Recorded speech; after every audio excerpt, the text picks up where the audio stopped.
So I asked her, like, can we be best friends? And she was like, no, we can't. I was like, oh, I don't want to be your friend anyway.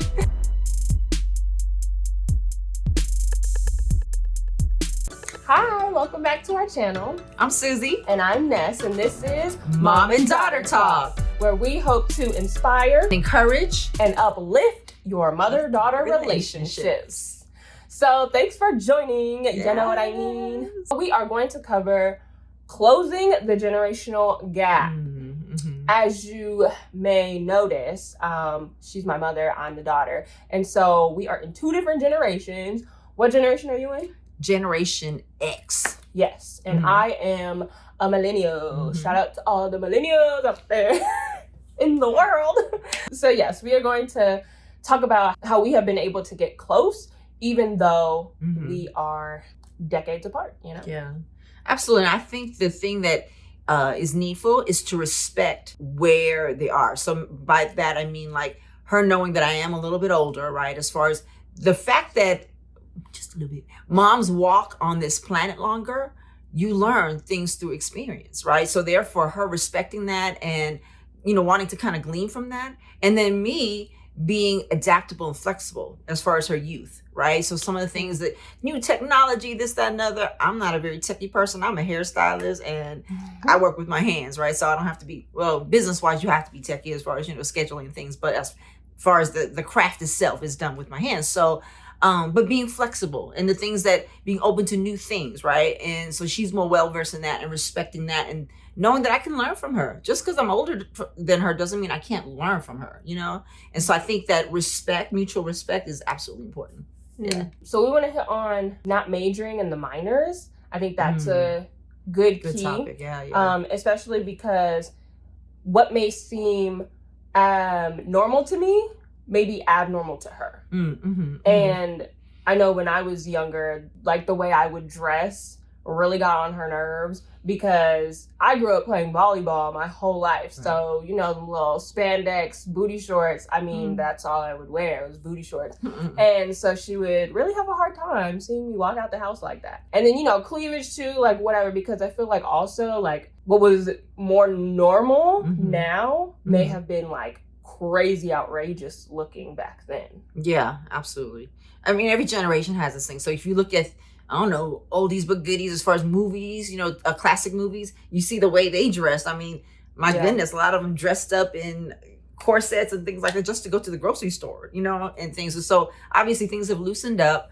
But I remember years ago, I had a client that we used to come in and she used to wear leggings and like a blazer and nothing covered her butt. And she was very voluptuous and things. And people would look kind of, you know, shocked. But actually fashion now is not as shocking. Not that it should, I still believe that we should dress modestly, right? But I don't mean homey, just modestly. You don't have to be salacious. But at the same time, I think that culture has changed, right? There was a time where tats were kind of looked at as like, oh, they're really rebellious or, you know, things like that. But now it's kind of mainstream. So what year was it when that lady wore the leggings? Like late 80s, I guess? Oh, no. I'm sorry. Mid-90s. Mid-90s. Oh. Mid-90s. Interesting. Yeah, I mean, you don't wear that to work, but if you see somebody walking down the highways and byways and they got, oh my gosh, y'all know them leggings? It just popped in my head. Oh my God. Y'all know them leggings that now it curves to your butt and literally every single curve in your body? Wow. Crazy. I don't know who invented that. I feel bad for guys in some ways because, you know, they're very side oriented anyway, and I'm sure it's very distracting. Very distracting to see, you know, a woman walk down the street like that. And I can't talk too much because I mean that's all I used to wear too. But so what changed as far as in that?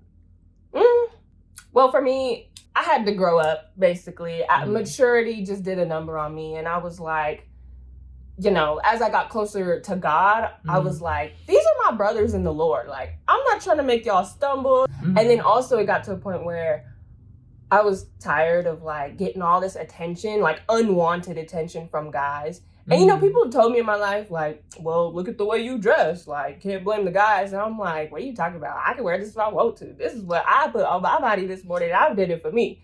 But, that's half true, half not. Like, girls, we want attention from guys. And so it got to a point where I was like, I am so tired of this attention from guys my age, older guys. Like, I just don't want it. I'm done. Mm-hmm. And it did take a while, but, I was like, I think a part of the problem is probably the way I dress. Mm-hmm. It's interesting because, you could say, I don't want the attention. But then if you're really, really honest with yourself, there is a part that wanted the attention because otherwise you wouldn't have done it. Does that make sense? A lot of times I think that we have to be truthful and honest with ourselves as far as what we think we don't want, but really our actions speak louder than words. And then I also feel like culture though too. Absolutely, yeah. Because culture just normalizes it like it's like wearing a hat. Like, no. Yeah. So it's a mix of a few things. And also I want to say when I was in my career and I was in a professional setting, like, I didn't even know you can't show your shoulders. Obviously, no skirts, longer, they have to be longer than your knees and all this corporate stuff. And so that also changed my perspective too, because now I'm not wearing it on a daily basis, Monday through Friday. And then it got to a point where I was like, I don't even feel comfortable wearing booty shorts. I don't feel comfortable, like, when I've been down in my dress, like, oh, the wind blew and oh, gosh. Oh, my gosh. That's funny. Yeah, and I think that's something to be said as far as what's culturally acceptable. And then you have to have a standard of personal acceptance, but then ultimately, what does the word say? If you're a Christian, like, there's a certain standard. And by that, I don't mean you have to look homey. I really don't. I don't think we should, actually. Yeah, no. But again, it comes down to the heart as far as, like, why am I wearing this? Is it something in me that craves attention? You know what I mean? Especially from the opposite sex, that you're wearing certain things that are going to get your attention, So it's a bit of a soul searching thing and what have you. Yeah. Just because something is fashion and in doesn't mean you have to wear it. Yes. We just went on a whole tangent, but anyway, back to the topic at hand. So what would you say were the difficulties since we are from two different generations? Well, I think one of the things to be cognizant of is to not major in the minors. I might have mentioned that in another video, but it really is about, let's say, if something is an expression of art. So for instance, tats are pretty big, right? In my generation, it wasn't that big, but in hers, it is. And it's rather mainstream. It's an expression of your, of art and things like that, right? So I don't mind my daughters having tattoos. I really don't. Of course, depending on what you put on there, you don't want to be like, hallelujah, Satan. So I think I have learned to pull back a little bit as far as even the things that she wears and things like that. I love her sense of style now.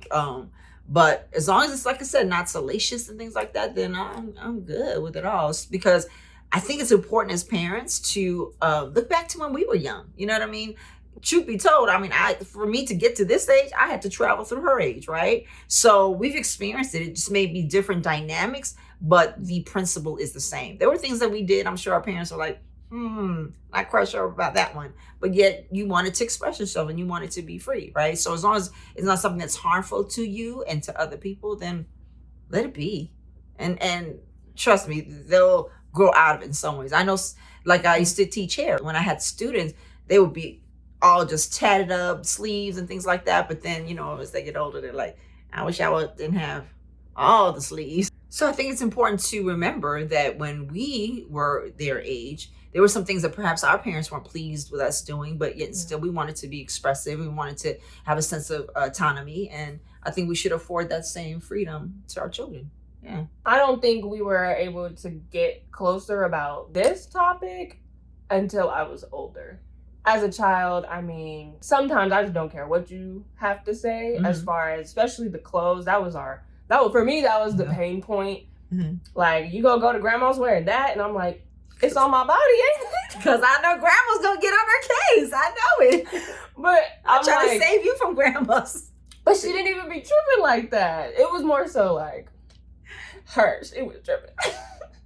But yeah, there were some pain points that it was even like when I got older, I kept having to tell you over and over again because it was like, she was so used to telling me what I can wear, what I can't when I was younger. And then when I was older, she still tried to do it. And I was like, no. Yeah. And so we had to have a conversation. And daughters, I want to encourage you, have a sit down or stand up conversation with your mom. Like, especially when you hit a certain age, like, and I think we've touched on this before, but they birthed us. Like, they had to take care of us since we were young. So I'm sure it's hard for them to really stop that. And it's not just like a flip of a switch. So I think it's our job to, if it bugs us, don't just hold it in and be like, oh, my mom just does not understand. Like, ugh, oh my gosh. Yeah. But like, sit her down and be like, simply like, hey mom, like when you talk about my clothes all the time, like I feel like I'm old enough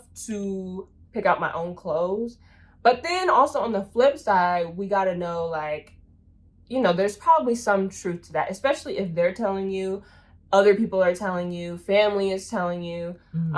There's probably some truth to that. So it's a balance. But yeah. And that's a good point, that sometimes as parents, it transitions, especially as they get older. You're right. When they were little, they didn't know how to dress themselves. So we had to do all that. They were dependent on us. But as they start moving away and weaning away from us and becoming adults, we have to do a transformation as well. We have to transcend into another mindset. One of the things that I heard years ago and really helped me was Dr. Phil. And he said, as far as in relating to your adult children, rather than telling them what to do, saying, hey, can I suggest something? Just starting a sentence off with, hey, can I suggest something? Makes them feel like, oh, I have the choice to say, yeah, I want to hear from you, or maybe not right now, but rather than just giving your opinion all the time, whether they want to hear it or not, I think it can be overwhelming. And so we as parents definitely need to be reminded too that, hey, I'm not the same age that I used to be. I'm growing and I can make my own decisions in certain ways. And I think that this topic, closing the generational gap, it can't really start when you're younger. I mean, everyone parents how they feel is the best way to parent. But in our household, I remember I was in high school. I was probably 17. And I asked my mom, can we be best friends? Because I saw so many of my friends whose moms would pick them up and just talk to them like they were friends. And I was like, well, dang, like I don't have that with my mom. So I asked her, like, can we be best friends? And she was like, no, we can't. I was like, oh, I don't want to be your friend anyway. But yes, you did. Yeah. That's why you asked. But she was like, no, not right now. We can when you're older. I think that's what you said. Basically, I told her that you have so many friends, right? And choices of friends, but you only have one mom. And I have to fulfill that role, especially when she's a minor, because none of your friends are going to be a mom to you, right? So, yeah, and that's what I said to you. So, but I knew that as she got older, our subject matter, our experiences are going to be more similar. And so therefore, yeah, that friendship definitely can develop. But sometimes I won't forget, like one time I was in, I think it was Hollywood or somewhere. We were just walking, my friend and I saw this, she must have been no more than 9 years old. Tell her mom, I don't want to walk next to you. You just walk ahead. I don't want to walk next to you. And what did the mom do? She walked ahead. I was like, to me, that is a result of putting yourself on the same level as your child. And I get it. Sometimes it can be where you parent out of guilt, or you feel like, you know, I just want, I want me to be like there, to be there, everything. And that's a good point.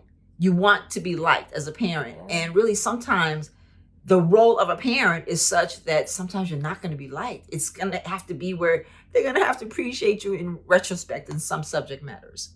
And if you're a parent who's holding on by a thread, they will appreciate you in retrospect. Like, what do you mean holding on by a thread?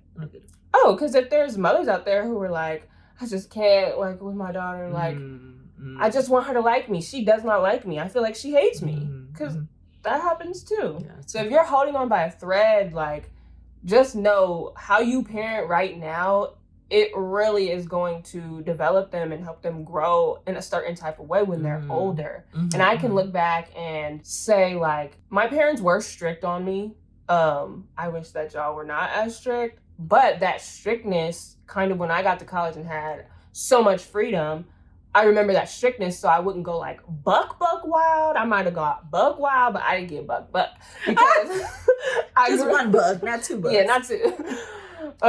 But because, you know, they put that foundation of restraint. So it's like, okay, when I do get a taste of freedom, I'm just innately not gonna just go, That's a woo. good point. Some children do, but that wasn't my story. No.